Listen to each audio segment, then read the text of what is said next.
Good morning, good afternoon, or good evening, wherever or whenever you happen to be listening to this. Thank you for listening to the Sales for the Nigerian Wedding Industry podcast. I'm your host, Abuja based event and wedding photographer, Tavishima Ayede.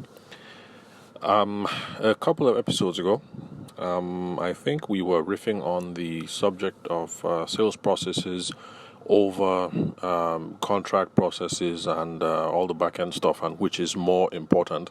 And one of the reasons that I think I mentioned then, but even if I mentioned it then, I would like to stress now, is one of the reasons why I think paying more attention to the sales process, at least in the early days, will be much more beneficial to you and driving growth in the bottom line, driving growth in income. If it will be much more beneficial to pay attention to developing your sales process rather than your contracting processes. And one of the reasons why I make that recommendation and why I like to stress it is that if you pay attention to the sales process, especially if you are hopefully now of the same, the same philosophy when it comes to business, that you have to drive through your sales processes using questions. That is not about toasting or presentation. It's about having a question-led approach and a framework. So if you're asking all the right questions early in the process, your questioning stage is going to give you all the information that you need that will serve as the basis of your contract. Now, what do I mean by this? Typically, if you take a contract template, it will say that I, Tavishima Ayede, do hereby pledge to carry out on the 16th of whatever to the aforementioned Chuku Nonso, hereinafter referred to the groom, to do so hereby procure and facilitate the provision of photography services at the typical lawyer language. So there's going to be all that grammar there.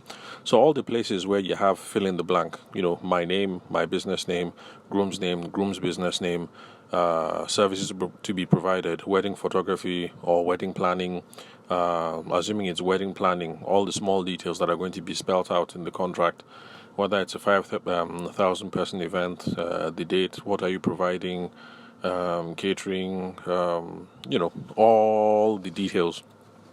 Typically, you're going to get all this at the questioning stage anyway, but most importantly is all those key things that you get, like if you happen to ask those questions, like what does a perfect video, what would make a perfect video coverage for you, all those kinds of questions that tease out the things that are really at the heart of what it is that the bride and groom are looking for.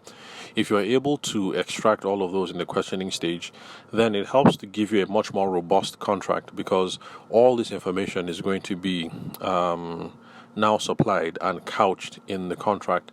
And in my own opinion, if you have that kind of education, assuming that, let's say, you studied law, or if you know people that studied law, maybe like your cousin or your sister or something, please, by all means, take this template, take all the information that you've gotten, and get them to reduce it to simple language that the bride and groom can understand and can read quite easily. So instead of taking to them a 50-page template full of legalese and hand it over to them, that increases the level of apprehension that you have in the sales process when you're dealing with typical Nigerian couples, in my own opinion. You'll be better off taking something that is in simple, plain language, 2 or 3 pages, and basically everything is captured in there. That's if you insist that you must use the contract. So, if you're going to use your questioning stage religiously and do it efficiently, you're going to be able to get to the root of what it is that they want. You're going to get to the root of when they want it, and you're going to flesh out the timelines that you're working with. You're also going to be able to flesh out what your obligations are and what they're going to be responsible for paying, and who is paying what, and when, and the level of cooperation that you owe to make everything happen. So this is all information that you're able to tease out when you use an effective and efficient questioning process, a questioning-led framework that you might not be able to achieve if you are just focusing on a contract and a contracting based approach, because if all you do is yes, I'm available, and these are the packages. Gold package is this, silver package is this, bronze package is this. Okay, you're going for bronze, transfer the money, sign this paperwork. It's possible that nothing might happen, that there might be no quarrel, but you might be leaving yourself open for some quarrel later on because there's too much wriggle room. So even if you're going to say, yes, these are my packages, still have that conversation, walk them through everything. Oh, congratulations, when are you guys getting married? Okay, cool, you guys already have the hall. How many people are we looking at? Okay, and what are the colors of the day? Okay, so these are what and what that you have in mind. This idea that you have for the chandelier is not going to work because this hall that you've mentioned is too high or it's too low. It might not be able to take this kind of weight, blah blah blah. So my recommendation as a professional wedding planner is this is what I would recommend. And then on menu per head, what are we looking at? Is it rice and squid? Or is it eba and octopus soup, or whatever. So basically have all the conversations, tease all these things out, and when these expectations are out in the open, you're better prepared to be able to make sure that you blow their minds at the end of the day. And if you must reduce everything down to a contract, it is now that you have all the relevant information that you need, rather than what was on that template that you just got off the internet, or another friend of yours who's a wedding planner just sent over to you to say, hey, use this, it will protect yourself. Okay, so I will leave it here. And so thank you very much, guys, for listening to the Sales for the Nigerian Wedding Industry podcast. I'm your host, Abuja-based event and wedding photographer Tavishima Ayede.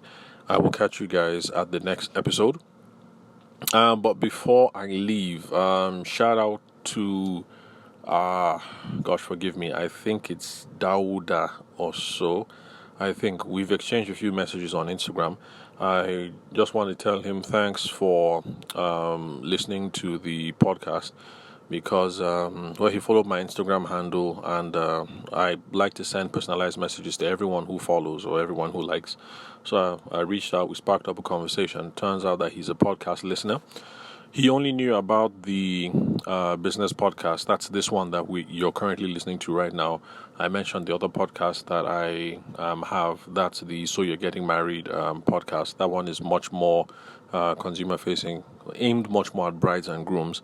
And anyway, he thinks that the podcast is dope, and I'd like to say thank you very much for that feedback. So I appreciate all the love and the encouragement and the attention that you guys give to me and to this project. So listener shout out, Dauda, thank you very much for listening, for following, for commenting. So I will catch you guys at the next episode.